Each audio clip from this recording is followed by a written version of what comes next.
अस्सलाम वालेकुम class ADADS। आज हम लोग अपना पहला टॉपिक पढ़ने लगे हैं। आपका ना सिलेबस हो गया है चेंज, जो पहले सिलेबस था वो नहीं है। मैं आपका जो नया सिलेबस साइन कॉपी आई है ना, मैं वो आपके ग्रुप में शेयर कर दूँगी।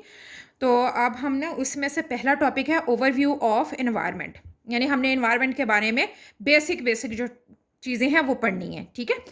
अच्छा, जो पहले पढ़ा है ना उसको ये नहीं कि आप भुला दें या ना, इन्वायरमेंट का ताल्लुक है सोशियोलॉजी इकोनॉमिक्स से है, वो भी इसके अंदर ही इंक्लूडेड रहेंगी। तो वो जो पहले चीज़ें पढ़ी हैं ना उनको भी याद रखना है आप लोगों ने। हमारा आज का पहला जो टॉपिक हम आज पढ़ने लगे हैं वो है व्हाट इज़ एनवायरनमेंट। एनवायरनमेंट है क्या? एनवायरनमेंट बेसिकली क्या है? एनवायरनमेंट फ्रेंच एक वर्ड है एनवायरनर, उससे जो है ड्राइव किया हुआ है। इसका मतलब है इनसर्कल या सराउंड करना, ठीक है। मतलब हमारे इर्द गिर्द, वैसे हमने किसी को एनवायरनमेंट के बारे में बताना तो हम यही बताएंगे कि हमारे इर्द गिर्द जो भी चीज़ें हैं वो सारी की सारी एनवायरनमेंट कहलाती हैं। लेकिन ज़ाहिर बात है हम लिखेंगे तो नहीं उसको ना इस तरीके से कि एनवायरनमेंट को एग्ज़ाम में आ जाते हैं, तो हम उसकी एक प्रॉपर डेफिनेशन की फॉर्म में लिखेंगे। अब ये चीज़ें जो हमारे इर्द गिर्द मौजूद हैं ये हैं कौन कौन सी? All the factors such as physical, geographical, chemical, biological and ecological which affects human life and its existence on this planet are called environment। वो सारे फैक्टर जो कि शामिल हैं फिजिकली, जोग्राफिकली, केमिकली, बायोलॉजिकली या इकोलॉजिकली, जो कि इंसानी लाइफ को इफ़ेक्ट करते हैं, वो इस प्लानट पे रहते हुए वो इन्वायरमेंट कहलाते हैं, ठीक है। इसके अलावा इन्वायरमेंट में क्या क्या चीज़ें आ जाती हैं? अर्थ है, lakes, forest, forms, vegetation and other biological life such as animals, plants, bacteria and micro organism.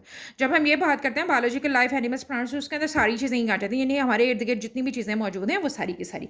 अब आपने लिखनी क्या है? जो डेफिनेशन आपने लिखने के लिए याद करनी है वो है ये वाली। अच्छा, इनके लिए परेशान नहीं होना, ये कॉलेज खुल जाते हैं फिर तो आपको मटेरियल अवेलेबल ही हो जाएगा। नहीं होगा तो मैं फिर आपको इसकी भी एक PDF फाइल बना के ना आपको सेंड कर दूँगी, जो जो चीज़ें मैंने याद करने के लिए आपको कही हैं ये आपने देख लेनी है कि याद करना क्या क्या है आपने, ठीक है। अच्छा जी, अब इसमें है जी definition. A multi disciplinary science because it comprises various branches of studies. अच्छा, वैसे हम ना नॉर्मली मतलब एक साइंस की ब्रांच है, एक सब्जेक्ट है, वो एक ही चीज़ से डील कर रहा है। जैसे इकोनॉमिक्स है वो ग्रोथ और जो कंजप्शन है उससे डील कर रही है, ठीक है। साइंस जो है वो हमारी केमिस्ट्री है, वो जो है वो एक ही चीज़ से डील कर रही होती है। तो यहाँ पे बेसिकली मल्टी डिसिप्लिनरी साइंस का मतलब ये है कि मल्टी डिसिप्लिन, ज़्यादा, एक से ज़्यादा जो फील्ड्स हैं उनको ये ओवर करती है। बिकॉज इट कंप्राइजेज, मुश्तमिल होती है various branches of studies like chemistry, physics, biology and ecology, life sciences, earth sciences, toxicology, atmospheric science extra. यानी इसके अंदर हम chemistry, physics, biology, earth sciences, life sciences, atmospheric science सबसे रिलेटेड जो है वो चीज़ें पढ़ते हैं, ठीक है। अच्छा, कुछ चीज़ें इसमें नहीं दी हुई यहाँ पे, एक एनवायरमेंटल साइंस और इसके इर्द गिर्द जो इसके सारी चीज़ें जिनको ये करती है, मुश्तमिल होती है, कंप्राइजेज है जिसके, वो सारी बनाई हुई हैं, ठीक है। इसमें जैसे पॉलिटिक्स है और है हमारी इकोनॉमिक्स आ जाती है, इस तरह की चीज़ें वो सारी भी इसमें शामिल हो जाती हैं। Environmental sciences is the study of, पढ़ते क्यों हैं हम, क्या करना है हमने पढ़ के, हाउ द नेचुरल वर्क्स, कैसे काम करती है, how the environment effects humans and vice versa, कैसे जो है इन्वायरमेंट इफेक्ट करती है इंसानों को या इंसान इफेक्ट करते हैं इन्वायरमेंट को, ठीक है। इसके बाद हैं हमने पढ़ने हैं फैक्टर्स, ठीक है। Factors, biotic and abiotic environment, ये बेसिकली फैक्टर्स ही हैं, उसके कंपोनेंट्स हैं, इन्वायरमेंटल साइंस के ना कंपोनेंट्स हैं, ठीक है। लेकिन ये इनको हम under the heading biotic environment और एबायोटिक इन्वायरमेंट ही पढ़ेंगे। Biotic environment includes all living organisms and biological life such as animals, birds, forest, reptiles, insects, bacteria and micro organisms like algae and fungus. अच्छा, biotic environment को आपने याद रखना है biology के हवाले से कि बायोलॉजी क्या है, लिविंग ऑर्गेनिजम्स, ठीक है। तो इसमें सारे लिविंग ऑर्गेनिजम्स आ जाते हैं। एबायोटिक इन्वायरमेंट क्या है, नॉन लिविंग, जिनको आप बेजान चीज़ें कहते हैं। इसके अंदर क्या आ जाएंगे, land, mountains, reverse, air, water, temperature, humidity, water vapour, sand, dust, extra, ठीक है। अच्छा, अब आपने याद क्या करना है, इसका डिफरेंस भी आ सकता है शॉर्ट क्वेश्चन में, अलग अलग से शॉर्ट क्वेश्चन भी आ सकता है। तो आपने डेफिनेशन मतलब ये याद रखना है, बायोटिक एनवायरनमेंट कहते किसको हैं, लिविंग ऑर्गेनिजम्स को, उसके साथ उसकी एग्जांपल्स याद कर लेनी है। एबायोटिक एनवायरनमेंट किसको कहते हैं, नॉन लिविंग कंपोनेंट्स को, इसके साथ इसकी कुछ एग्जांपल्स हैं वो आपने याद कर लेनी है, ठीक है। इसके बाद हम आ जाते हैं स्कोप ऑफ एनवायरनमेंट, ठीक है। ये इसकी मेन हेडिंग है। ये जो चीज़ें बनी हुई हैं ये बेसिकली जो हैं वो सेगमेंट हैं, ठीक है, सेगमेंट ऑफ एनवायरनमेंट। ये हमारा अर्थ है 4 सेगमेंट हैं इसके, एटमॉस्फेयर है, हाइड्रोस्फेयर है, लिथोस्फेयर है, बायोस्फेयर है। ये मैं पहले एक PDF फाइल आपको शेयर कर चुकी हूँ, ये आपने याद वहीं से करना है। ये लॉन्ग क्वेश्चन में क्वेश्चन आ सकता है, ठीक है। तो ये सिर्फ ये नहीं, आज मैं आपको सिर्फ जो है वो इसमें से बताने लगी हूँ कि याद रखने के लिए कि आपने इनको याद कैसे रखना है, ठीक है। वो 4 सेगमेंट्स आपने याद कैसे रखने। एटमॉस्फेयर क्या है, blanket of gases surrounding the earth. हमारा जो ज़मीन है उसके इर्द गिर्द गैसेस का एक गिलाफ है, वो क्या कहलाता है, एटमॉस्फेयर, ठीक है। एटमॉस्फेयर यानी गैसेस। हाइड्रोस्फेयर, हाइड्रो कहते हैं पानी को। Various water bodies present on the earth, ज़मीन के ऊपर मौजूद जितना भी पानी है वो, चाहे वो समंदर की शक्ल में हो, चाहे वो लेक्स की फॉर्म में हो, चाहे वो कनाल की फॉर्म में हो। इसके बाद lithosphere contains various types of soils and rocks on the earth. अच्छा जी, अब अगर सॉइल लफ्ज़ मुश्किल लग रहा है तो आप मिनरल्स याद कर लीजिए इसकी जगह। Contain various types of minerals and rocks on the earth. तो आप इसके बाद आ गया biosphere, composed of all living organism and their interaction with the environment. तो ये जो हमने अभी बायोटिक फैक्टर में पढ़ा है, बायोस्फीयर के अंदर वही चीज़ें आ जाएंगी। लिथोस्फीयर जो है वो आ जाएगी रॉक और जो है हमारी मिनरल्स। हाइड्रोस्फीयर जो है वो आ जाएगा पानी, और एटमॉस्फेयर जो है वो आ जाएगी गैसेस, ठीक है। तो ये 4 सेगमेंट्स हो गए। अगेन बता रही हूँ, सिर्फ ये 4 लफ्ज़ जो है लिखना नहीं है, ये आपने जो है आपको एक पहले PDF फाइल बुक का थे पेजेस जो मैंने PDF फाइल बना के आप लोगों को शेयर की थी, ये आपने उसमें से ही याद करनी है, ठीक है, पूरी तफसील के साथ। एटमॉस्फेयर के अंदर हमने जो है वो लेयर्स पढ़ी थी सारी, जो होती हैं इसकी लेयर्स, इसके अंदर 5 लेयर्स थी वो पढ़ी थी। हाइड्रोस्फीयर, लिथोस्फीयर, इन सब की जो है ना वो थी फुल। तो आपने इसको एज अ लॉन्ग क्वेश्चन जो है वो प्रिपेयर करना है। इसके बाद हम जो डेफिनेशन अभी हमने पढ़ी थी ना इसकी, फिजिकल, ज्योग्राफिकल, इसकी एक एक्सपैंडेड फॉर्म अब हम देखने लगे हैं एक चार्ट की फॉर्म में, ठीक है। ये हमारा इन्वायरमेंट है, इसकी 3 मेजर जो हैं वो शाखें हैं, समझ लीजिए, फिज़िकल, बायोलॉजिकल और कल्चरल, ठीक है। यानी 3 एस्पेक्ट्स हैं जिनको ये जो है वो मुश्तमिल होता है इनके ऊपर, इनको ये पूरी तरह जो है वो कर लेता है कवर। फिज़िकल के अंदर क्या क्या चीज़ें आ जाएंगी, यही जो अभी हम पढ़ के हटे, एटमॉस्फेयर, हाइड्रोस्फीयर और लिथोस्फीयर।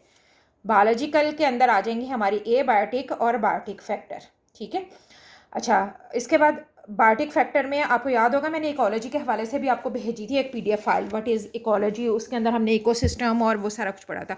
तो आगे ना वही चीज़ें हैं, प्रोड्यूसर्स हैं जो अपनी खुराक खुद तैयार कर सकते हैं, कंज्यूमर्स हैं जो इन पे डिपेंड करते हैं, ठीक है, खुराक जो है बनाते हैं तो ये खाते हैं। डीकम्पोजर्स क्या हैं, जो एक्स्ट्रा बच गई है उसको डीकम्पोज करते हैं ताकि न्यूट्रिएंट्स ज़मीन के अंदर दोबारा वो मौजूद रहे और ये दोबारा से लेके अपनी खुराक बना सकें, ठीक है। तो ये हो गए हमारे बायोटिक और एबायोटिक फैक्टर। उसके बाद है कल्चरल, ठीक है। ये हमने समझ लीजिए पढ़ा था, जिसमें हमने इकोनॉमिक्स और सोशियोलॉजी वाला जो टॉपिक पढ़ा था ये उसके अंदर है। ये है जी, इसके अंदर क्या आ जाएगी, सोसाइटी आ जाएगी, इकोनॉमी आ जाएगी, पॉलिटिक्स आ जाएगी, ठीक है। सोसाइटी बेसिकली क्या है, वही जो हमने सोशियोलॉजी पढ़ी थी। इकोनॉमी, इकोनॉमिक्स, पॉलिटिक्स आ गई, ठीक है। अच्छा, अब हमारी इन्वायरमेंट सिर्फ यही नहीं है कि हमने ये देखना है कि जी चीज़ें हमारे इर्द गिर्द जो मौजूद हैं क्या है, गैसेस का गिलाफ है, पानी है, ये है, वो है, सारा कुछ ही, ठीक है। हमने ये सारी चीज़ें भी देखनी हैं कि हमारे पास जितने रिसोर्सेज हैं आया वो इतने इस्तेमाल हो रहे हैं, हम नए जनरेट कर रहे हैं, नहीं कर रहे, क्या इस सिलसिले में जो है वो हमारा सिलसिला चल रहा है, ठीक है। तो ये भी एक ज़रूरी जो चीज़ है वो है इस हवाले से। ठीक हो गया। तो ये एक एक्सपेंडेड फॉर्म आ गई है, वो सारी चीज़ें जो अभी हमने डेफिनेशन के अंदर पढ़ी थी, आगे मज़ीद इसको फिराएंगे तो ये ज़्यादा एक्सपैंड हो जाएगी। तो हमने हमारे इर्द गिर्द जितनी भी चीज़ें मौजूद हैं वो सारी की सारी इन्वायरमेंट से रिलेटेड रहेंगी। ठीक है। इसके बाद है जी इम्पोर्टेंस ऑफ एनवायरमेंटल स्टडीज़। इसकी जो सबसे मेन रीज़न है वो क्या है, to discover sustainable ways of living. अच्छा, सस्टेनेबल कहते हैं इस्तेहकाम को, ठीक है। हमने ऐसे रास्ते तलाश करने हैं रहने के जिनके से इस्तेहकाम रहे सोसाइटी में। मतलब क्या है, environmental science helps you to understand the discovering ways to live more sustainability. अच्छा, सस्टेनेबिलिटी का लफ्ज़ी मतलब बिल्कुल एग्जैक्टली यही है, इस्तेहकाम है। अब इस्तेहकाम डिफरेंट चीज़ों में हो सकता है। हम कहते हैं कि जी फ़लाँ कंट्री की जो करेंसी है वो बहुत ही मुस्तकिल है, इस्तेहकाम है, सस्टेन है, ठीक है। तो वो इकोनॉमी के हवाले से आ जाएगा। अब हम इसको पढ़ने लगे हैं कि इन्वायरमेंटल साइंस जो है उसके अंदर जो है वो सस्टेनेबिलिटी क्या होगी। Sustainability means when you utilising present resources in a manner that conserves their supplies for the future. इस्तेहकाम का मतलब ये है कि हम जो हमारे पास आज मौजूदा वसाइल हैं जिनको हम इस्तेमाल कर रहे हैं, तो वो आइंदा आने वाले दिनों में भी हमारी ज़रूरियात को पूरा कर पाएंगे या नहीं कर पाएंगे, या हमने उनको इस तरह इस्तेमाल करना है कि आइंदा आने वाले दिनों में भी हमें मुश्किल का सामना ना करना पड़े। हम उनको रीजनरेट भी कर रहे हैं या नहीं कर रहे हैं, या सिर्फ बस इस्तेमाल ही करते जा रहे हैं। ठीक, तो इसके लिए कुछ चीज़ें हैं जो हम कर सकते हैं इंडिविजुअली, ठीक है। Minimizing household energy consumption, हम अपने घरों में जो एनर्जी का इस्तेमाल करते हैं उसको कम कर सकते हैं। घरों में लाइटें बेवजह ना जलाई जाएं। ईटिंग लोकली, ठीक है, जो लोकली आपकी चीज़ प्रोड्यूस हो रही है आप उस पर ही इन्हिसार करें, उसको ही खाएं। ग्रोइंग योर ओन फूड, अपना जो अनाज है वो खुद उगाएं, ठीक है। छोटी सी जगह बना लें, वहाँ पे सब्जियाँ उगा लें। Using disposals to dispose of waste, कूड़ा क्रिकेट जो है वो बाहर ना फेंक दें, बल्कि उनके लिए जो मखसूस जगह बनी हुई हैं उनके अंदर डालें। अच्छा, ये है लफ्ज़ रीसाइकलिंग, ठीक है। रीसाइकलिंग मोर, ऐसी चीज़ों पे ज़्यादा हम तवज्जो दें जो रीसाइकिल हो सकें। दोबारा लिखा गया है ड्रिंकिंग फ्रॉम द टैप, बजाय इसके कि मिनरल वाटर इस्तेमाल करें या जो है हम कोई वाटर फिल्टर्स लगे होते हैं उनके पानी पीने को तरजीह देते हैं। Drive less your personal car, अपनी आपकी जो कार है उसको कम इस्तेमाल करें। और क्या इस्तेमाल करें, use public transport and conserving house hold water. Public transport ने तो चलना ही चलना है, ठीक है। तो जितना आप अपनी गाड़ी का इस्तेमाल कम करेंगे, पेट्रोल का खर्चा भी कम होगा, इन्वायरमेंट के अंदर जो है वो पोल्यूशन भी कम होगी, सड़कों के ऊपर जो नॉइज़ पोल्यूशन है वो भी कम हो जाएगा, ठीक है। तो ये डिफरेंट चीज़ें हैं जो कि हम कर सकते हैं कम करने के लिए, ठीक है। अब हमने एक चीज़ मुश्किल रह गई है जो हमने समझनी है, सस्टेनेबिलिटी, ठीक है। इसके लिए एक बड़ा ही ज़बरदस्त किस्म का जो चीज़ थी वो मिली थी मुझे, सस्टेनेबल फ्यूचर। हमारी इन्वायरमेंटल साइंस जो है वो किस चीज़ पे तवज्जो देती है कि हम इस्तेहकाम पैदा करें। इस्तेहकाम क्या है, ability to maintain at certain level, कि एक आपने लेवल रखा हुआ है कि इस तक आपने लेके जाना है, तो इस तक आपने लेके जाना ही जाना है, ठीक है।